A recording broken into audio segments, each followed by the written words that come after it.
Hey, shalom, brothers and sisters. This brother Amas, and this is Call to Action. This is another great week of Call to Action now. Listen good, because this is what I want y'all to do as parents. Because I'm going to really deal with y'all parents right quick. You know what I'm saying? It's going to be a good time. But listen, I need y'all parents to really keep college on the table. Really keep college on the table, because it's very useful. Because I know there's been, throughout the years, I've been hearing that, oh, my kid doesn't need college to be successful, or you don't need college to be successful. That's true. But don't make it that and leave it there. Keep college on the table, because what you're going to realize about college is when you go to college with a purpose and with a focus, you're going to build a network and resources that's going to transition over time. And a lot of times college is not the benefit. It doesn't work out for a lot of people because they're in careers that are not going to sustain themselves for generation after generation. And that's how we got to change our thinking. So, for example, I would not send my daughter to college and her partake in a criminal justice degree. Granted, I have a criminal justice degree, but I would not allow her to go at a criminal justice degree unless she's going to have it in her mind already. Not later on, already, that she wants to go become a master's level, to become a clinician on a master's level, or she wants to be in a position of a director in that sort. Because we understand that just having a criminal justice bachelor's is not going to really help you build that generational wealth. And now that's what we got to think. Anything we move and how we move, we're thinking about the nation. We're not thinking about independent income. We're thinking about how do we build generations after generations. And that's how we got to think. And we're thinking about a nation. So that's why we also got to keep college on the table. Because it doesn't mean, and see, a lot of folks get scared because of the debt that they may accrue. But here's a point that we got to really realize. Parents, really understand that you can start really getting scholarships and grants for your children when they hit middle school. I say that again. You can start getting grants and scholarships with your kids when they hit middle school. So you don't need to think that you need to pay about all that. Your kid is not going to have to go in debt six figures. They're not going to have to. I don't care how much college goes up. If you as a parent start to understand when your kid hits middle school, you take it upon yourself to sit down with your child and start filling out those scholarships and those grant applications. And if you don't know where to find them, you Google scholarships or grants. Or you go into the Department of Education's website in their scholarships and their grant section, and then you start applying. And if you want to even take it a step further, you as a parent take out $100,000 life insurance policy, and then you make it where you are making it a cash value asset. You making a cash asset in which that you can borrow from that, and then your kid can go use those funds, $20,000-$30,000 to pay for their college. And also you push your kid hard to start really making them high grades in school, and then they also going to include scholarships. And on top of that, whichever schools that you believe in your mind that your child wants to go to, you start calling them and asking them what type of scholarships and the grants are there available. And you keep calling, because as we know to be true, once people start getting familiar with you, they'll start being more to open the door for the opportunities and resources for you. So we got to think like that and keep college on the table. And here's why. What I realized coming out of college is this. For one, we are uneducated, and we can't blame my parents solely for the uneducation that we have partake on, because a lot of the times our parents only did what they were taught to do, just like a lot of us only do what we're taught to do. But since now my millennial generation and those of us with the age of information, we have a lot of resources that if we don't know something, we could just Google. If we don't know how to spell correctly, or we know certain phrases of what we're looking for, we can Google it, we can YouTube it, and a whole plethora of information is going to come up. And in the past times, that was not so. So we really have no excuse for not knowing these things. Because even the information that I'm sharing with you, I had to go search out and seek out myself. So now, after you're thinking about the scholarship aspect and the financial aspect, and we're taking care of that, and you're building that up from middle school. That's how you see on TV and stuff that you'll see middle schoolers. You see them, they got what, $500,000 worth of scholarships and grants, $1.2 million worth of scholarships and grants already, and they haven't even gone to college. So we got to always think about lessening the burden financially, spiritually, emotionally, and mentally for our next generations, with a plural. So now here's why you don't take college off the table. It's because when I went to college, when we understand college, whether you're a D3 or D1, you understand that you have access now to thousands of people in one collective space. And you have high level people who are gathered together in one space, where you have professors that are also in the professions that you want to work in, and they're teaching you. So you have an easy opportunity to build a relationship with them. And you have an opportunity to build a relationship with them on a more easier level, for lack of a better word. Because if you see them and then, hey, you can just talk to them after class, be like, hey, can I pick your brain? And then you have advisors where you can pick their brain and say, okay, what do you suggest I do? Then you can really get mosey on and get access to information and get exposed to information at 18 years old. Just like you can get exposed to drinking, clubbing, partying, and doing trifling stuff, you also are being exposed to positivity in your life. So when you're in that college setting, you're exposed to those type of resources and networks where at least you can graduate with at least 150 steady contacts and resources that can help you get to the next level. And these can be references that you can use constantly. Because that's what it's about. You get a good reference call from a professor that's working in the field, because a lot of them are going to be retired. And then that's when you start to really build your life up and really get to where you need to be. So when you come out of college, you already going to have a job. When you come out of college, you already going to have some information already there that you can pull from here and there. You already going to have a job lined up and waiting for you. Because here's a kicker too. When we're sending our kids to college, we need to be focusing on them.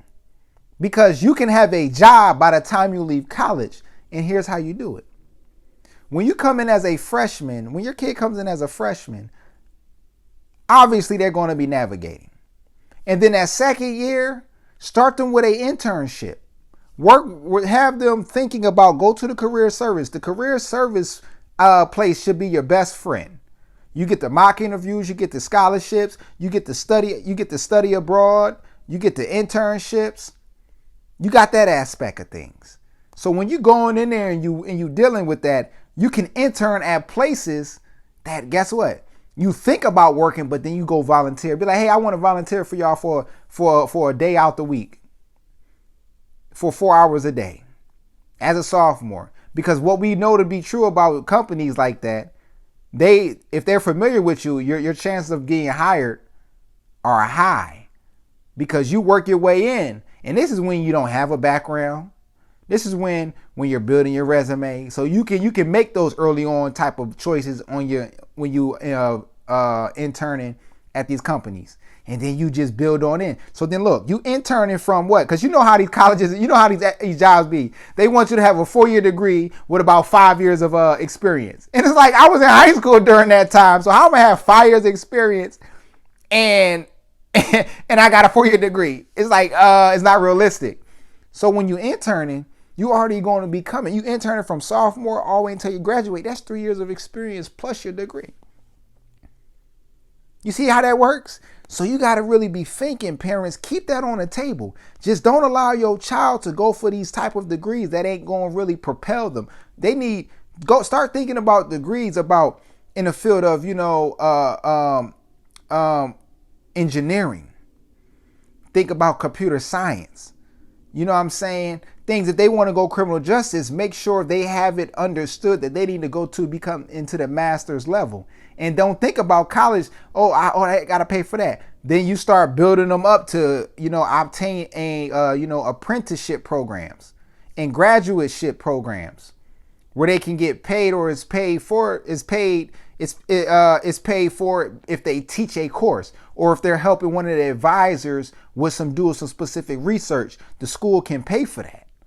It's ways around this, parents, but you got to do the research. I'm leaving things right there because this is a whole plethora. And if you need more information, you just DM me. You know what I'm saying? Because I have it. You know what I'm saying? Because I know for my daughter, she's not going to be going to school and having to pay. She's not going to be, not able to go to school just for no. She understands what her degree is. She's getting the resources around her so she can start learning about it. And she will be having, be applying them scholarships and them grants. And then plus the life insurance. So everything I'm sharing with y'all is the things that I'm currently doing.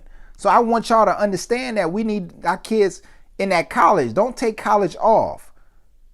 And here's another thing we got to understand, because a lot of us say, oh, you can start your own business. It takes work to do that.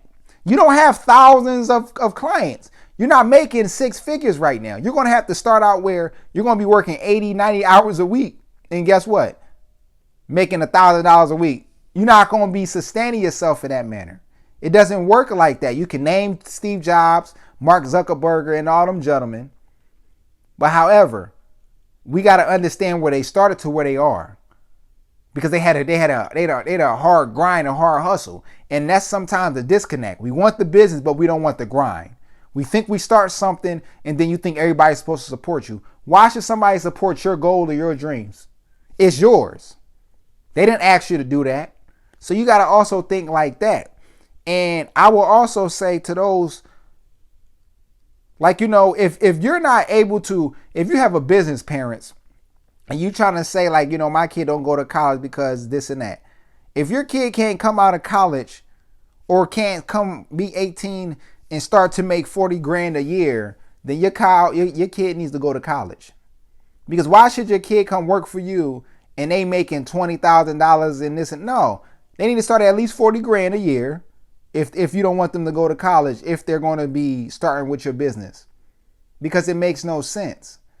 And it doesn't mean, mind you, it doesn't mean that college is the ultimate answer, but college is a great resource because you have a place where you can get the experience of joining different organizations, working on your oratory skills, working on your soft skills, those active listening skills. You got a hub of career services that you can tap into. You can get internships left and right. You can get internships with the federal government. You can get internships in your field.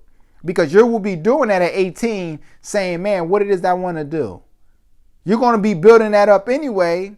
So let's not take that off the table, because you're going to be having to do that if you don't go to college. So you might as well go to college and get that exposure right there, because you're paying for it. And don't think that the financial aspect has to stop you, because I laid out the plan that's going to help you, parents. So even if your kid is 14, start still applying. At least they can get something. And then really honing on their grades.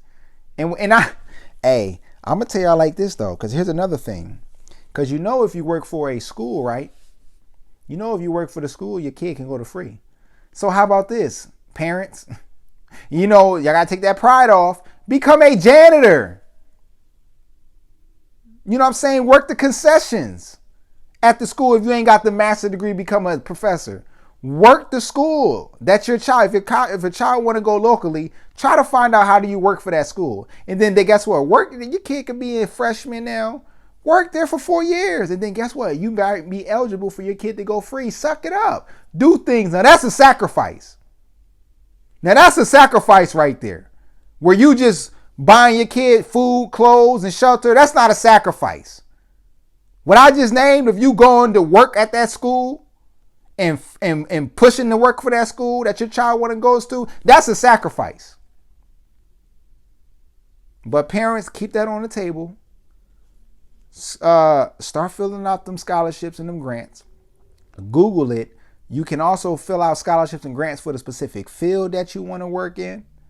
That child want to go to school in. And things like that. Call different organizations around the area. Call your community centers, call the college to ask to get sent their handbook, call the admissions department. They'll be able to navigate that. You know what I'm saying? Check with your child's school's counselor, whether they in high school, middle school, and you start building like that. Think about that life insurance policy, that permanent life insurance where you'll be able to borrow, and you can really build your kid up to have 50,000 by the time they're 18 to, you know, pay for college. To cut that, if they can't pay for it all, they can really cut that part in half. And then as your kid is working throughout college and understanding the importance of education and, you know, applying themselves, they can continue to apply for grants, you know, every year. You know what I'm saying? So it's like, don't take college off the table. Really work hard and really focus on that, because it's very important that we really make it better for our kids in the next seasons of their lives. Our kids should not be in the same financial standpoint that we is, and you know, folks is sitting up around there talking about, I do this for my kids. How do you do this for your kids and you ain't got a life insurance policy? How do you do this for your kids and you're not setting your kid up to be successful? A lot of this world is going to be actual dealing with degrees. Now, I understand the trades is very important, very important. And I encourage that too. You know what I'm saying? I encourage that a whole lot. Trade programs, apprenticeship programs where you get paid to train for the job you're going to be doing. Man, because you could take that and be an independent contractor. You can hire people, start your own. Man, it's a plethora. But I really want y'all to keep college on the table, because not only is it for the degree, but it's for the network resources that you have access to there in one specific place where you can just keep pulling on the coattails of these people and get the knowledge, get the wisdom, build the relationships, have them teach you how to do your resume, have them say, hey, yo, can I use you as a reference? And then, yeah, you know, they're going to more say yes. Okay, come on, parents, we get this together. You understand? But like I said, this is call to action. If you haven't got started, get started now. With that, ladies and gentlemen, my brothers and sisters, this is Brother Amas, and I say shalom.